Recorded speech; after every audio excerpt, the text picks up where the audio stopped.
आज जी काय दुर्दैवी घटना घडलेली आहे, आमचा मंगेश तालुके ह्याची जी काय निगरून हत्या,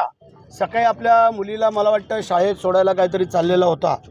आणि जी काय 5-10 लोकांनी काय येऊन त्याच्यावरती निगरून हल्ला केला आणि त्याला आयुष्यातून उठून लावलेला आहे। जे प्लॅनिंग मास्टर आहेत सुधाकर घारे आणि भरत भगत, त्यानंतर ज्यांचा पराभव केला, कारण आमचा हा मंगेशची दुसरी टर्म आहे त्याची नगरसेवक पदाची निवडून यायची, त्याची आणि आता पत्नी। आमदारकीच्या वेळेला त्यांनी एवढं प्रामाणिकपणे काम केलं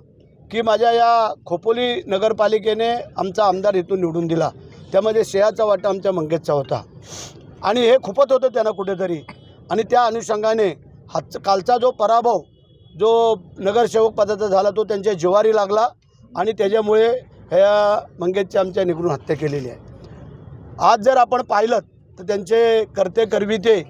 इकडं सभा घेऊन गेले, सगळे गेले आणि कालपर्यंत जे काय दुसऱ्यावरती शिंतोडे उडत होते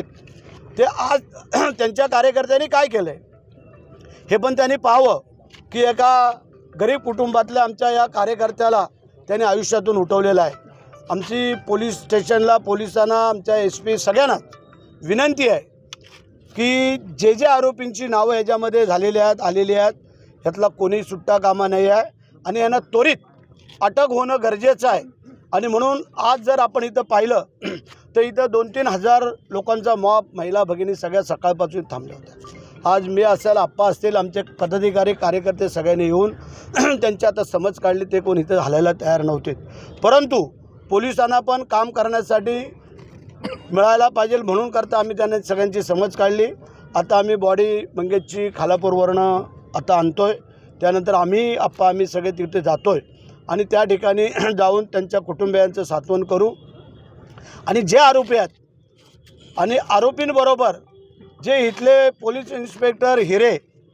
ह्यांच्याकडून जी काय चूक झालेली आहे, कारण तो ज्या आरोपींचा मित्र आहे हिरे म्हणून असा आता संबोधलं गेलेलं आहे, कारण त्याच्याकडं काल तक्रार दिली गेली, त्यांनी तक्रार घेतली नाही आहे, कारण आमच्या मंगेशला कळलं होतं की आपल्याला मारण्यासाठी यांची प्लॅनिंग चालू आहे म्हणजे त्या हिरेनी, परंतु हिरे हा त्यांचा मित्र, त्यांच्या पार्टीला बसणं, उठबस करणं, त्यांच्या सगळ्या गोष्टीला, आणि म्हणून करता हिरेवरती पण कारवाई व्हायला पाहिजे असं माझ्या तमाम कार्यकर्ते बंधू भगिनींचं म्हणणं आहे। आणि आमच्या SP मॅडमना पण म्हणणं आहे की ज्या हिरेने हलगर्जीपणा केलेला आहे त्याला त्वरित इथून निलंबित करून याला इथून बदली करून द्यावं अशी आमची विनंती राहील आणि आमच्या मंगेशला न्याय द्यावा। सर, यामागे मास्टर माइंड कोण असण्याचे संकेत आहेत काही? मगाशी जे काय आम्ही सांगितलं